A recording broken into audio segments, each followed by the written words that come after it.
and our pleasure to hand off the microphones to our wonderful and amazing leaders, Greg Bender and Angela Bender. We love you. Come on up, dudes and dudettes. I love that. I'm a dudette. Oh, that was stinky. There we go.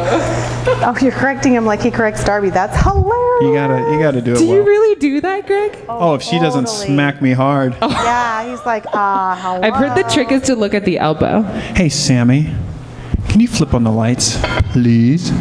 Hey, thanks for coming tonight. Yeah. Woo-hoo. We're going to have a great time. Oh, I have got a special thing here just for Heather. You do? Oh, I do. Okay, please. Well, it'll be in just a minute, though. Okay, you're waiting. You're going to make suspenseful build? It will be a suspenseful build.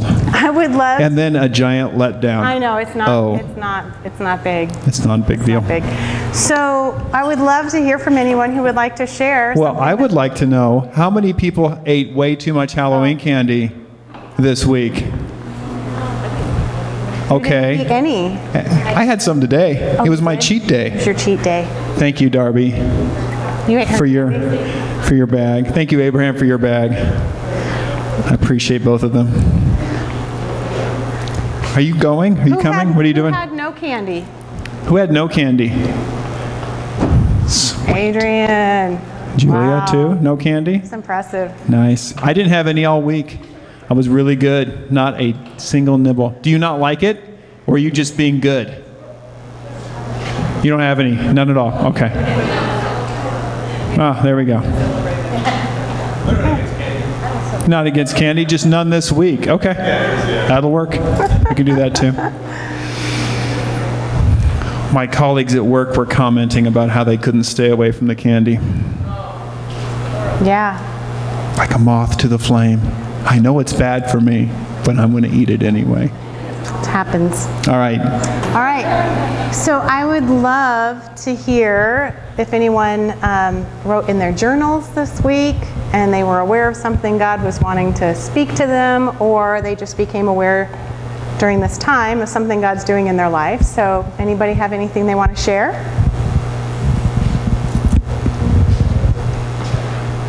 Lindsay Bailey.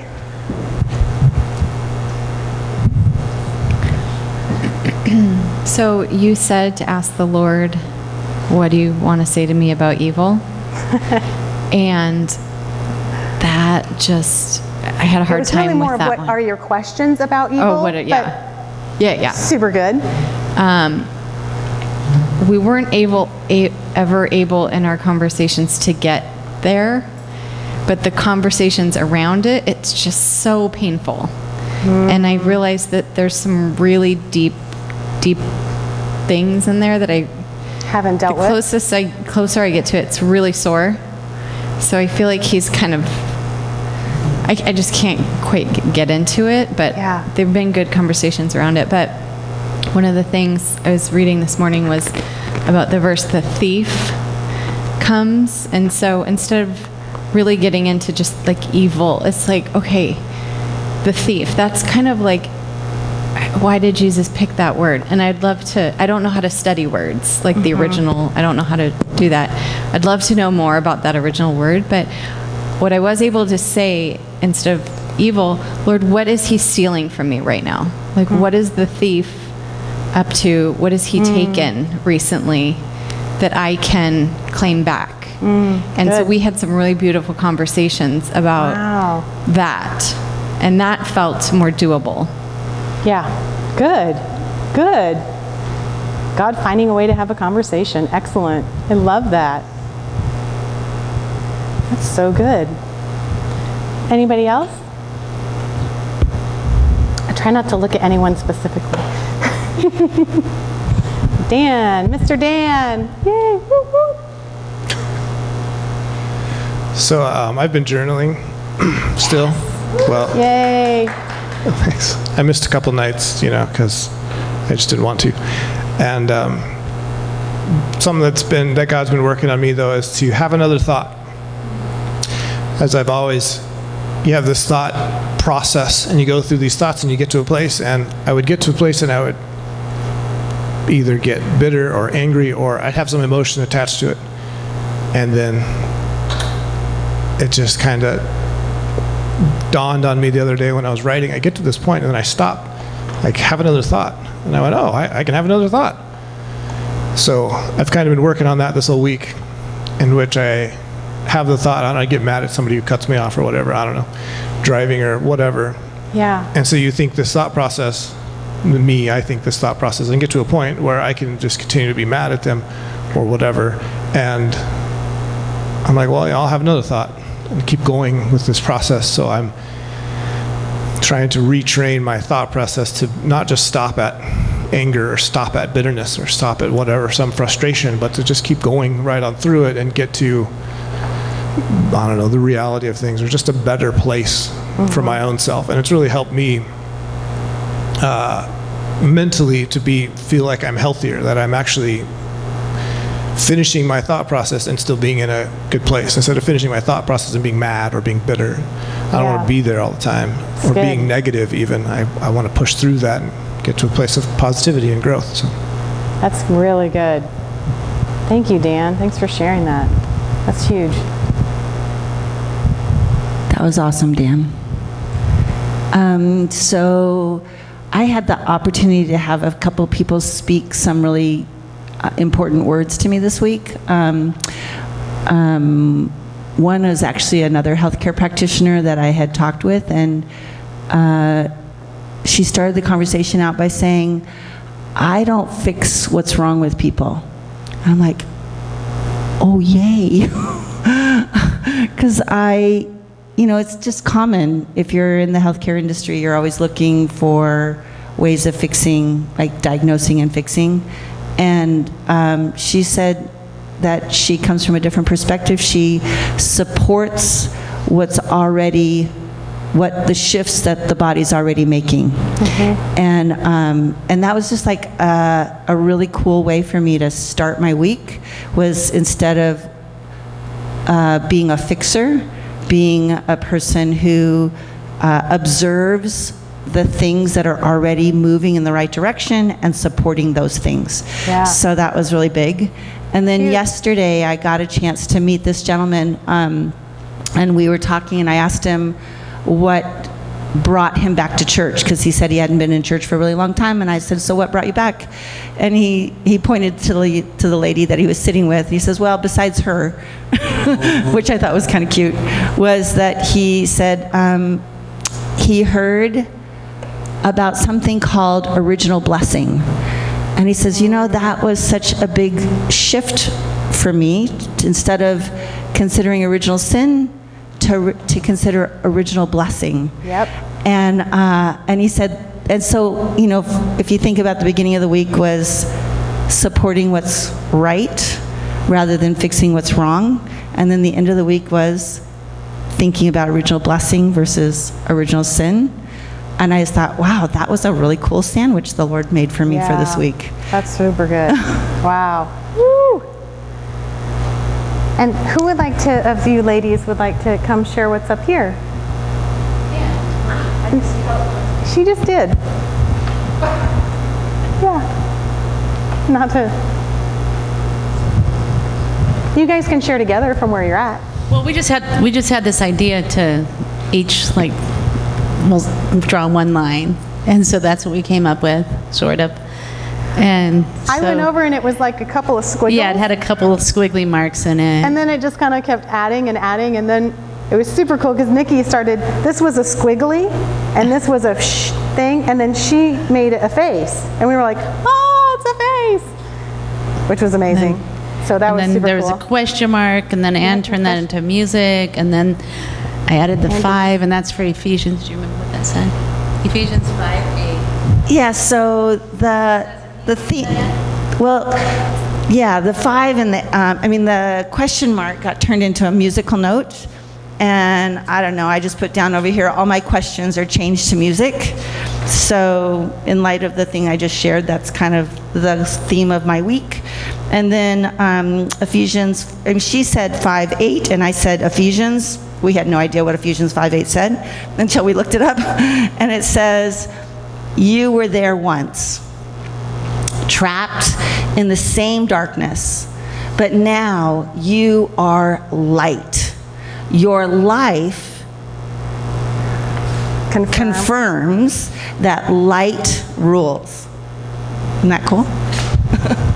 That's really cool. Oh, yeah, Greg. Sorry, I'm not allowed to have, no. That's so good. Yay. That's so cool. I love it. It was fun. It was fun how it like kind of developed and kept developing. And so, all right. So we're going to jump on in. And I don't know where I set my phone. Does anybody see where I randomly set down my phone? Your purse is back there. My purse is You have back bags there, you have bags here. That, or I just need a watch, a clock or something where I can kind of see where I'm at. So somebody can help me with that while we get out. I will help with this. You introduce this. I'm so excited about Job. And actually, I'm so even happy about myself because I remembered to read the first and second chapter and the last chapter. Hey! So I did it. I'm impressed with you, babe. It's kind of like the Cliff Notes of Job. And in the middle, there's a whole bunch of talking, but you have the beginning and the end where there's a whole bunch of action. But not with this, Christy. All right, you're on. Hold on one second. Abraham's asking me a question. Can I see that? So Greg's going to pass this out, and if you guys...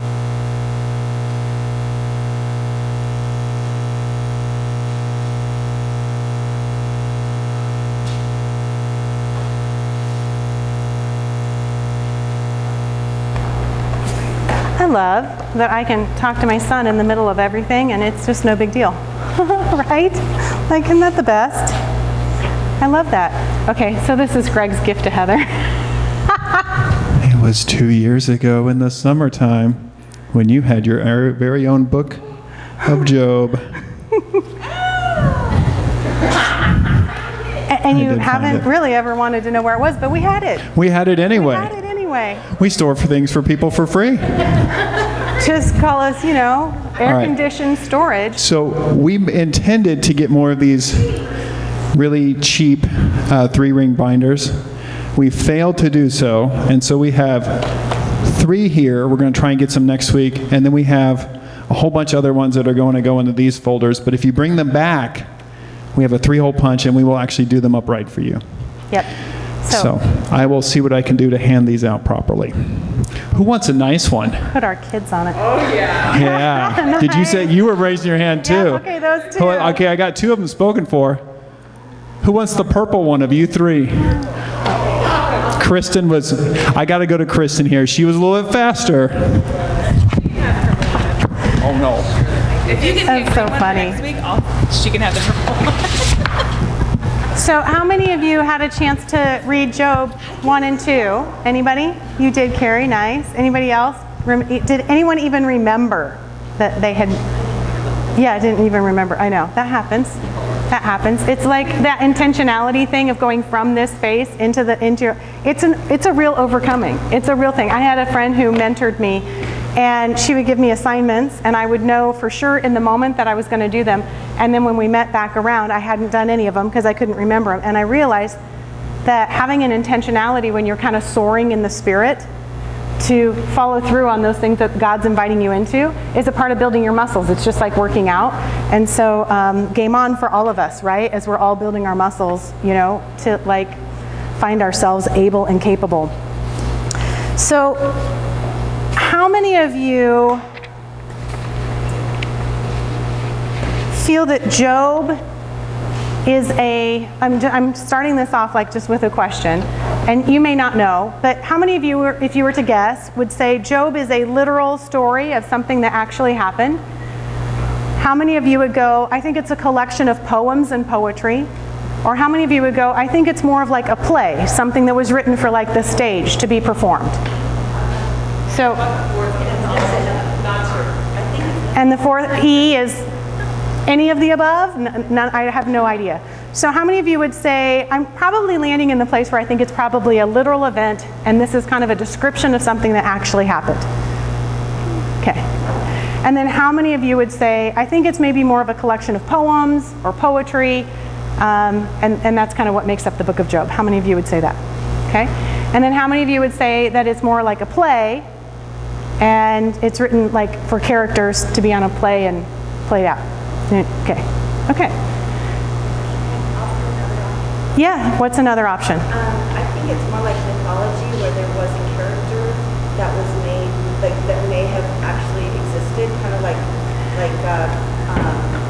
some of our American mythology, where we have these people who... So every movie that's ever been made where it says based on a true story, like that? Yeah.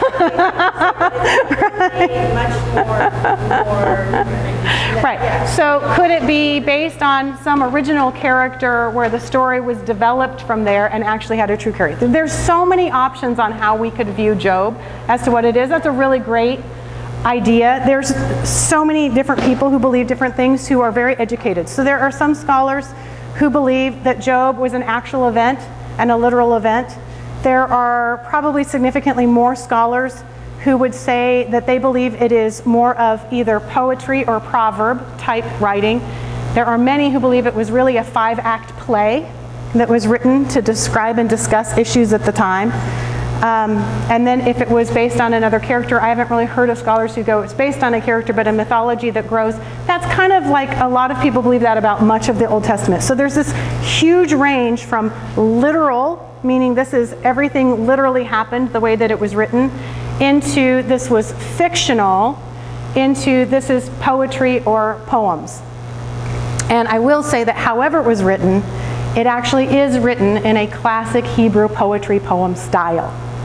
So whether it was a literal event or not a literal event, it was actually written in 5 acts, like a play, in poem/poetry style. Now, many people group the books together of Proverbs and Job and what? Psalms into grouping, and they call it the wisdom literature. That's a little bit of a misnomer. I mean, you know how you can categorize something later and people go, that category makes no sense. Like, let's say you categorize a tomato and a banana and let's say an orange, right? And you're like, this belongs in the same group. Well, maybe it belongs in the same group because it's all the fresh food you have in your house, right? That could happen. Or it could be that you grouped it because they're all fruits, even though tomato doesn't feel like a fruit, it's a fruit, right? So we put these categories together, but those categories aren't like inherent within the scripture themselves. But what we can learn from Psalms and Proverbs is that poetry and what we call proverbs aren't really actually proverbs. Proverbs are pithy sayings. They're short sayings that you learn a lesson or you get a point from. That is not how Proverbs is actually written. Proverbs is not pithy, nor are they short. They're more like poetry that have a point. So if you're trying to understand Proverbs, most of it's written in couplets. Couplets are 2 sayings that emphasize the same point. So for example, let me see. So these poems are written to make, starts out, let's say, listen to your father's instruction and do not forsake your mother's teaching. So those are the first lines. And then it's followed, that's the first couplet. So you have 2 lines, father and mother. And then it's followed by the second couplet, which was, they will be a garland of grace to your head and a chain to adorn your neck. So that's the poetry. You've got two places of instruction, and here's what they'll mean to your life. And that's a lot of how Job is actually written. So when people look at it to translate it literally, and look at what's being said, you kind of get in the weeds on it because there's a lot more underneath the surface of what's being said in Job. So understanding that it's more of kind of a poetic lesson. It's more of a poetic, let's discuss and dialogue in a theatrical setting. And it was really written like in 5 sections, 5 acts. Anybody ever wonder like what was the point of Proverbs? Anybody ever, if you just read Proverbs straight through, let's talk about Ecclesiastes. But when you read Proverbs straight through, it's like, is this everything that God has to say to us on wisdom, or is this kind of seems a little odd in terms of its content? Has anybody kind of read it straight through? Okay, so it's a little odd, right? What a lot of people don't realize is that Proverbs was written by 2 different authors, Solomon and, I'm blanking. Anybody have it? Hezekiah. 2 authors, and then it was later revised multiple times. And so we have documents that have the later revisions that show that what was written earlier was later added to and changed and adjusted. But the 2 original authors that we're aware of are Solomon and Hezekiah. And do you know what the purpose of Proverbs was? Anybody know this? This is super fun. Anyone, do you remember? You do remember? Okay, you can say it. Yes. Okay, so advice to sons specifically, it was basically a pamphlet for, military men. Yeah.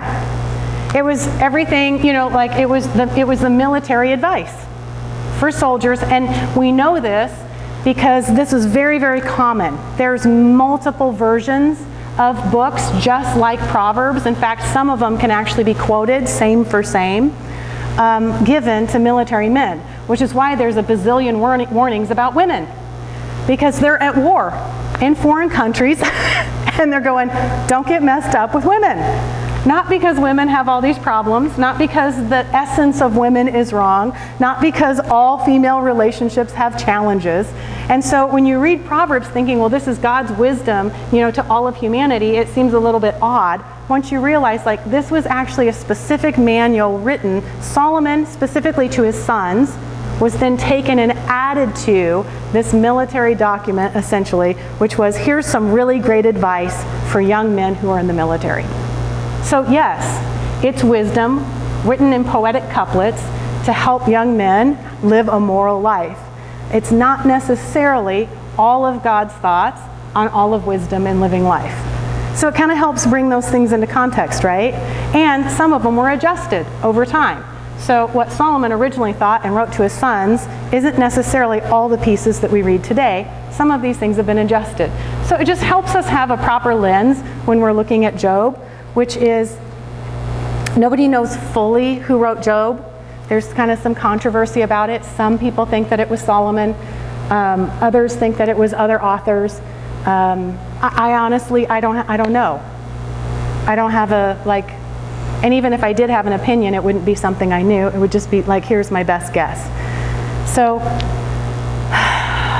many people have perceived that Psalms, Proverbs, and Job were written to obtain wisdom. That sounds really great, right?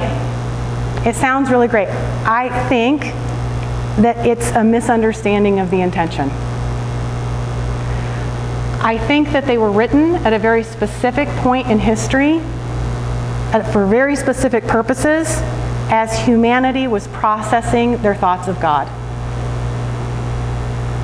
And God was processing with them. Psalms, it's very clear. David is writing in 3 people. He's writing in first person. He's writing in another voice that is a response to some of his accusations. And then he even has another voice that comes into it, which some people have said was maybe Christ. So you have 3 people talking throughout the Psalms, working through David's issues and concerns. And that may or may not be wisdom to us. And so we're going to step into Job, and I am not going to say, like, here's what you ought to believe about Job. Because quite frankly, I don't think that anybody can say that about Job.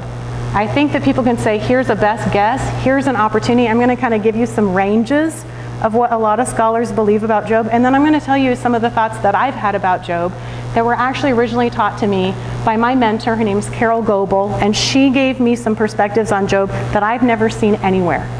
And it kind of shifts the perspective just a little bit, and I think it's pretty amazing. I think that it's kind of a rock. I agree. Thanks. Yeah. So this should be, hopefully, a fun time for you to just think about some things that you've never thought about before. Hopefully you've never thought about before, because if you haven't, that'll make this more fun. And if you have, then you get to practice some more. Yeah, exactly. One of the things that's very helpful to understand, even when you're talking about wisdom, is that in the Hebrew mind, wisdom wasn't principles and concepts. Here today, we would say that if you are wise, it would be that you know what to do in certain situations, and you know the principles, you know concepts, you know how to do things. We've talked about this before, so most all of you know this, but I'm going to have Greg put it up on the board because it's really essential to listening to Job. And that is, in the Hebrew ancient perspective, wisdom was the culmination of knowledge, wisdom, and understanding. So to have wisdom in that time, it really looked like knowledge. When it says, you who lack wisdom, you who lack understanding, come near here and listen, and I will give you wisdom. So in the Hebrew mind, knowledge was information gained by, and most of you know this, what? Information gained by the five senses. By experience, it is. By experience, by the five senses. So in that time, you could not read a book about how to fix a car and be considered knowledgeable. You had to experience it with your five senses. You had to taste, touch, feel, smell the experience in order to have knowledge. So that's where you would start. The ground level of everything was a physical experience. And then you would go into wisdom, knowledge, knowledge, and then wisdom, understanding is how do you interpret those events? So your next step would be understanding, which is you've just had a physical experience, you've just had a real encounter, now you have understanding, which is how do you interpret what just happened to you? And then wisdom would come after that, and that is the expertise in what you just experienced and now understand. So interestingly enough, you could not be wise without having face-to-face experience. So Job's, this play, this story, is a desire to kind of, it's to have a deeper conversation in things about how things work in the world and who God really is and who we really are and what is our relationship with evil and what is really going on in the world. But very interestingly enough, it never was an attempt to teach people principles about God because that concept never existed.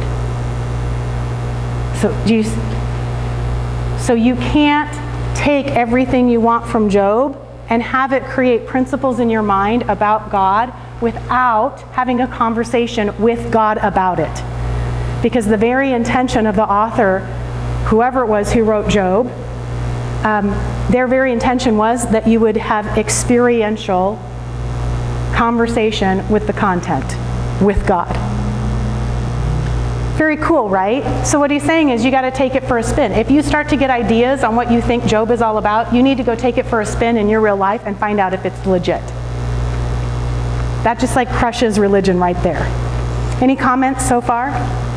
So fun, right? Okay, so we're diving in. Let's jump into the story. Everybody has it in front of them, is that right? If you don't, you should get a copy. We have multiple copies here so that you can write notes. Everybody's got it who wants it. Okay, great. So, who would like to read the first half of the page for us? Great, Heather, and we'll come back to you, Carrie. Just read to interrupt you. Yep, that whole first section. Yep, perfect. Job and his family in Uz. There was a man in the land of Uz whose name was Job, and that man was blameless and upright, the one who feared God and shunned evil. And 7 sons and 3 daughters were born to him. Also his possessions were 7,000 sheep, 3,000 camels, 500 yoke of oxen, 500 female donkeys, and a very large household, so that this man was the greatest of all the people in the east.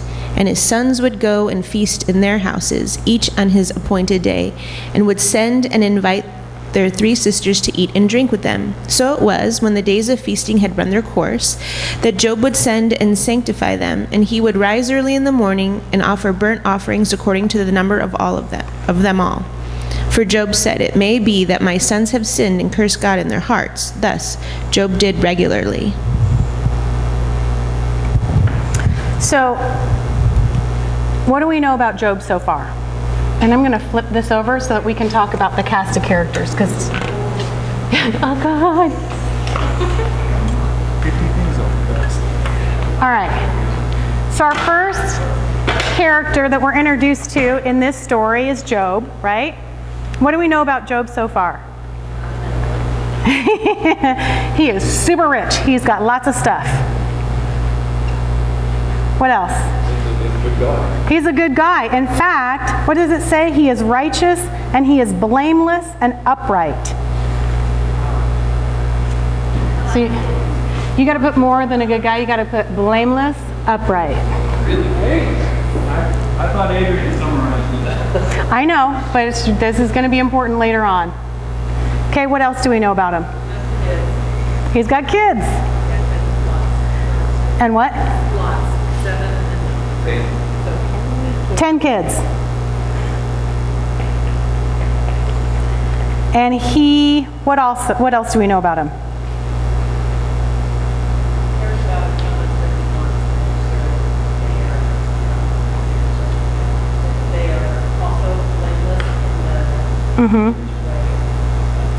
Yep. So he's doing things on their behalf. Okay? Yep. He's like the greatest guy in the East. So apparently he's like not just rich, he's like the richest.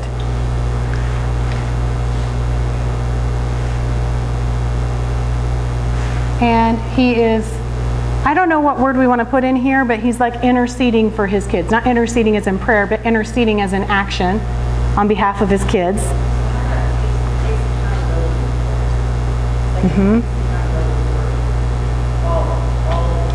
Right. All right. What? What? Isn't that codependent behavior? I know, right?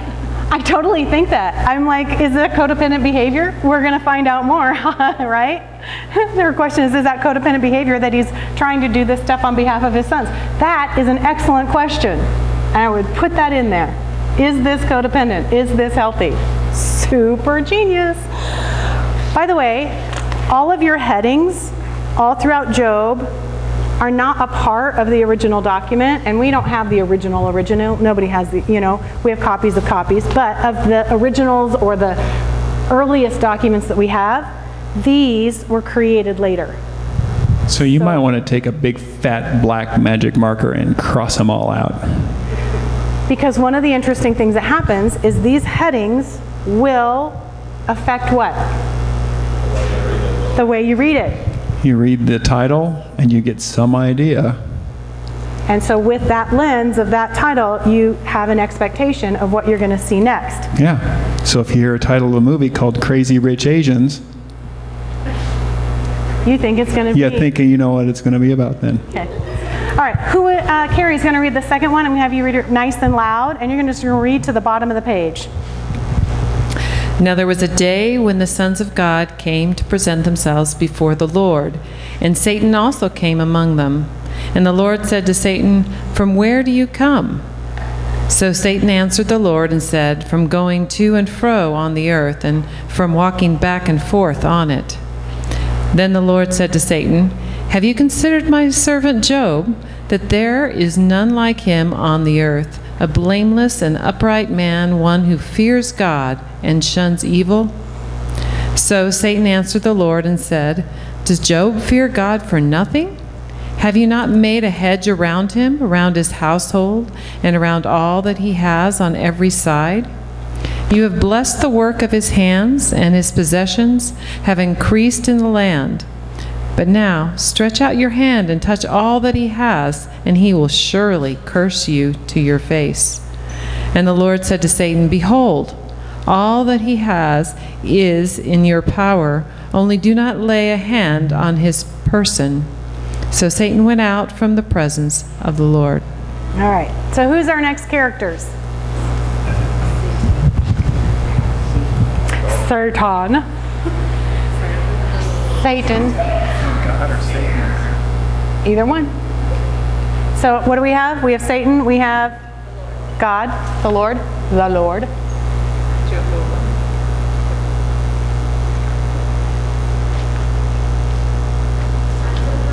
Yep.